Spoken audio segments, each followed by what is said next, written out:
Monday evening, the Heisman Trophy finalists were announced. Did C.J. Stroud make the cut? 3 Buckeyes were named true freshman All-American by 24/7 Sports, and Holtman's boys are back in the AP Top 25. All that and more in this episode of Locked On Buckeyes.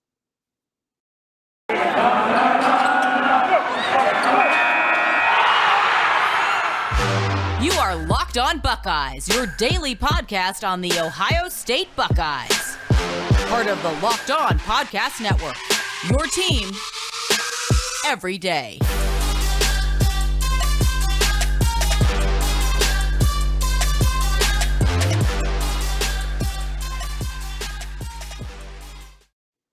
What is up, Buckeye fans? Welcome back to another episode of Locked On Buckeyes for the Locked On Podcast Network. I'm your host, Jay Stevens, also the host of the Jay Stevens Podcast. It is Tuesday, December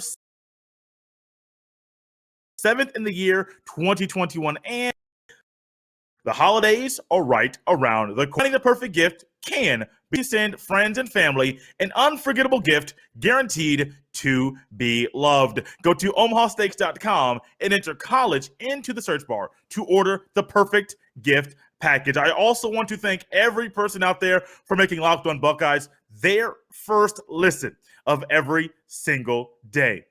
All season long, many people were wondering if Ohio State would have a Heisman Trophy finalist at the Heisman Trophy ceremony in December. At times, there were people saying it should be TreVeyon Henderson and C.J. Stroud. If they play like we believe they can, there will be 2 guys in New York representing the Ohio State Buckeyes up to win the Heisman Trophy for this season. Well, only one of those 2 made the cut at the end of the season, and as the season progressed, we see why there's only 1, not 2.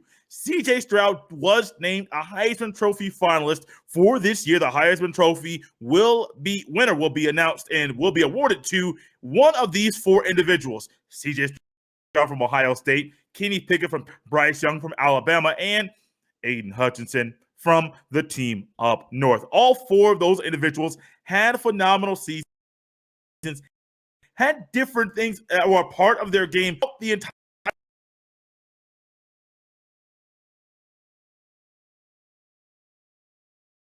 of the season, and they are all advised. I'm going to go through some more stuff with Ohio State, but I'm highly surprised that Will Anderson didn't make it from Alabama. If you look at the numbers, if you look at how he played from beginning to end of the season, you would say, wow, if Aiden Hutchinson is there, so should the Will Anderson from Alabama. He should be there as well, or Will Anderson over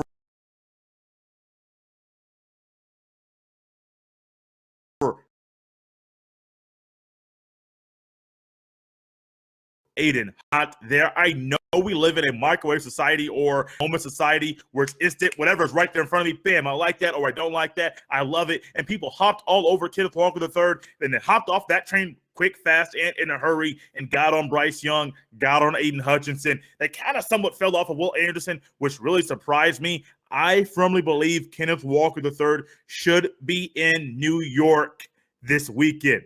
Ohio State is tied with Oklahoma and Notre Dame to have the most Heisman Trophy winners. Ohio State's winners, and they go back all the way to 1944. That's how much success Ohio State has had, not just on the football field, but also individual success with players that have won this prestigious award. The first winner from Ohio State that won the Heisman Trophy was Les Horvath. He was a halfback, and he won that thing in 1944. Halfback Vic Janovich won it in 1950. Halfback Howard Cassidy, he was a third-place winner in 1954, but Mr. Cassidy won the Heisman Trophy in 1955. The only 2-time Heisman Trophy winner is still at The Ohio State University. Archie Griffin won it in back-to-back years in 1974 and 1975. Running back Eddie George won it in 1995. And then the last Heisman Trophy winner that Ohio State has had was Troy Smith in 2006. He's also the only non-running back or halfback. I put them together with their grouping and how they're in their position, but the old school way halfback, fullback was 2 different positions. I do think No, Troy Smith is the only quarterback that Ohio State has had win the Heisman Trophy. That might change this year. C.J. Stroud had a phenomenal season, 3,862 passing yards, 38 touchdowns, 5 interceptions. He led the Ohio State offense, and the Ohio State offense was the best in the country with 45.5 points per game and 551.4 yards per game as well. Think about how C.J. Stroud's numbers would have been better, a whole lot better, if he played. Now, granted, he was hurt. That game, sitting him out, was needed, I do believe, for his health and long-term growth throughout the season. But if he wasn't hurt early in the season, if he didn't suffer 2 injuries, one in fall camp, one right before fall camp as well, if he didn't suffer those injuries, we will be looking at CJ Stroud as a different quarterback, not a worse quarterback, but a better quarterback, and in a better light than we're currently looking at him in. When it comes to the Heisman Trophy, I got 4 things here that I do believe the current voters look at. Right or wrong, the current voters use these 4 criteria. Now, they might not say this, but when you put their vote together, when you see that everybody that was named a Heisman Trophy finalist was a Michigan, Ohio State, Pittsburgh, or Alabama player, nobody, I don't remember anybody in throughout the season looking at anybody out west. Only person I remember hearing about is Caleb Williams from Oklahoma, because he came in and took over for Spencer Rattler, who was a preseason Heisman Trophy contender, and I never, ever, ever understood that. But there are 4 things that I do believe Heisman Trophy voters look at, or they just subconsciously use these criteria when considering who should win the Heisman Trophy. Time of your big performance. Remember Kenneth Walker III? And I've said it all year long. The timing of your loss, the timing of your performance is big when it comes to the committee and where you're going to fall as far as the playoff seeding, or also the timing of your big performance and how you're going to win and if you're going to win post-season awards. Also, the time zone you play in. Notice everybody that I mentioned plays in the Eastern time zone. If you go back a few years ago, Christian McCaffrey played out west at Stanford. That time zone hurt him. If he played on the East Coast, I do believe Christian McCaffrey would have won the Heisman Trophy because he was the best player in college football during that season. Also, the helmet you wear, Christian McCaffrey was knocked. If he would have worn the USC helmet instead of the Stanford helmet, different story, but the helmet you wear is also a big factor. But then also the position you play. I mentioned Will Anderson. I mentioned Aiden Hutchinson. Hutchinson, a finalist. Anderson, not. I don't think either one of them are going to win the award because of the position they play.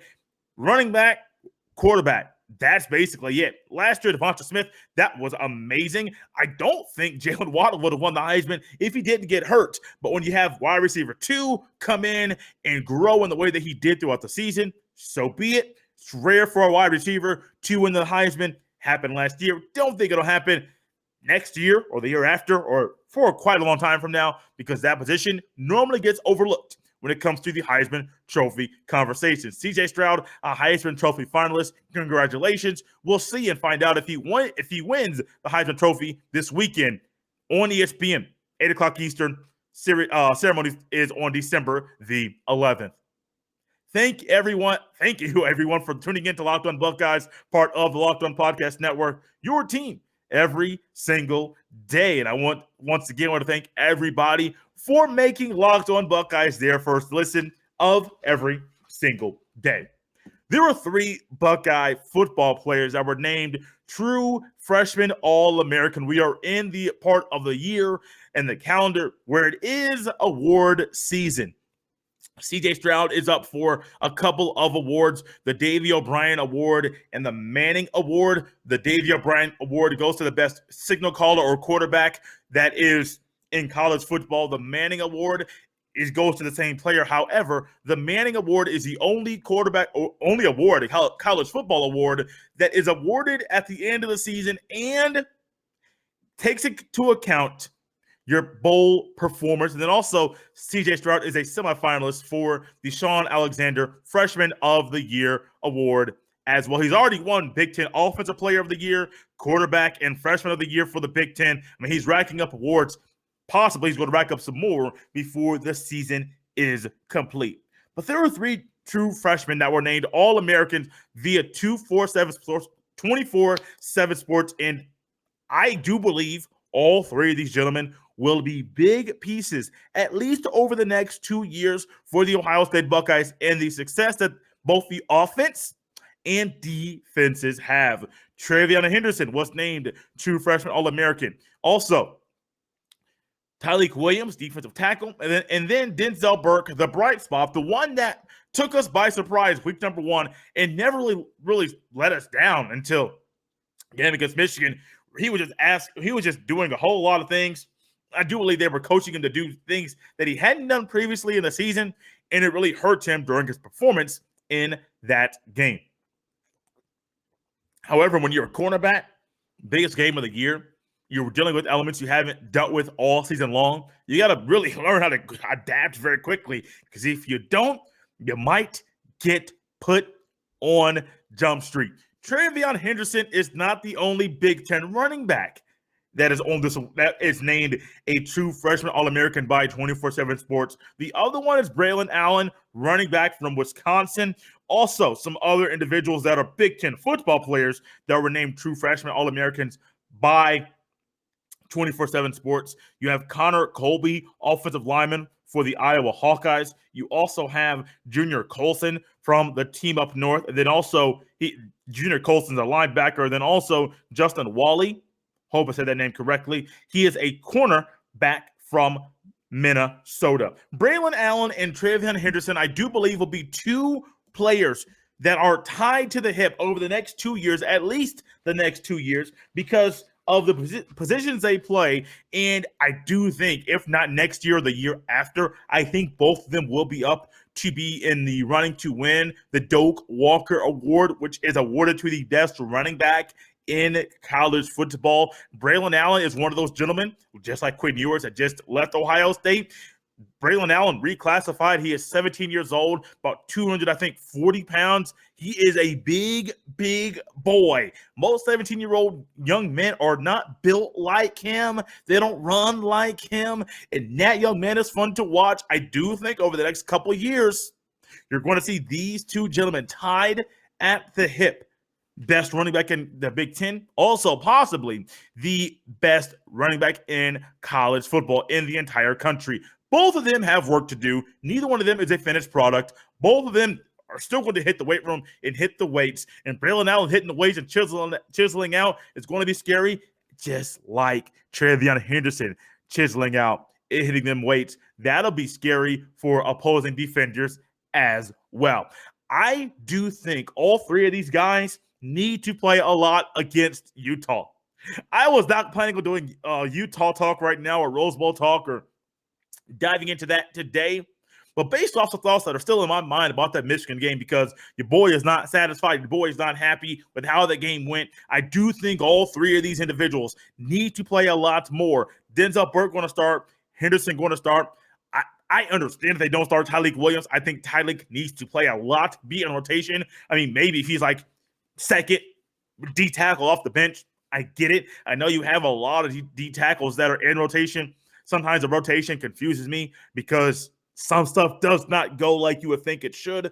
But Tylek Williams, I cannot wait to see his growth over the next 2 years. These 3, not 2, these 3 gentlemen need to be praised for how they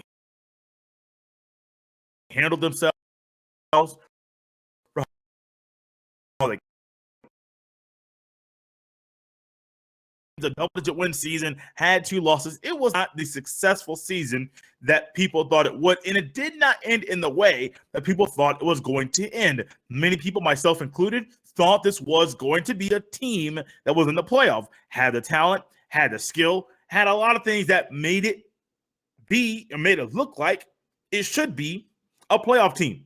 But when the rubber meets the road and when things were played on the field, they're not. However, this foundation with these 3 gentlemen is huge. One thing we remember from the Michigan game is that Ohio State lost the battle in the trenches. Also, Tylek Williams, even though he's a true freshman and even though he's going to get beat up by the older gentleman, he was not on the field a lot. If you need a big body, some mass, a guy that can move, a guy that can elude blockers very, very quickly. Tylek Williams, I think, should have played more, deserved to play more based off how he had played previously. And I think it should happen against Utah. Now, the one thing I don't know is if he was someone that was a healthy scratch of where he was someone that was available but did not play due to illness. That I do not know. I know that the Buckeyes had numerous players sick throughout the week. Not sure what was going around, and I don't know if that was something that was hurting Williams in that game. And even it could have messed up Denzel Burke because we saw play from him that did not look like the player that we have seen. Henderson, Williams, Burke, congratulations for being named true freshman All-American by 24/7 Sports. And I'm expecting a lot more amazing plays from all three of these gentlemen, not just over the next 2 to 3 years, but also in about a month on New Year's Day against the Utah Utes. You are tapped into Locked On Buckeyes here on a Tuesday, part of the Locked On Podcast Network, your team every single day. The Buckeye basketball team is back in the top 25. After the Fort Myers tip-off and there was a loss against Florida on the day before Thanksgiving, I was somebody and I was texting some people saying, hey, the Buckeye basketball team, they're work in progress. They have a lot going on. The loss of Justice Suing. Eugene Brown missed. I know he missed a Duke game. I think he missed a few more games other than that as well. Seth Towns still recovering from a back injury. I mean, some players are off the bench. They're not playing right now. This team is a work in progress. Issues with turnovers, issues with players stepping up, issues with distributing the ball, and really not just turnovers, self-imposed turnovers were a big problem and detriment for the Ohio State basketball team. However, they followed up their performance and their play in the Fort Myers tip-off with an upset win over the Duke Blue Devils, in Coach K's farewell tour. It was the second time, almost 10 years to the day, that the Ohio State Buckeyes upset the Duke Blue Devils in Value City Arena. And that time, Thad Matta, this time Chris Holtman, something about Ohio State, Duke coming to Columbus, that formula does not work well for them. And then they followed that up with a win over Penn State just Sunday evening. I almost said a day ago. Recorded this on a Monday evening. Just a couple days ago for the time of you listening to this podcast.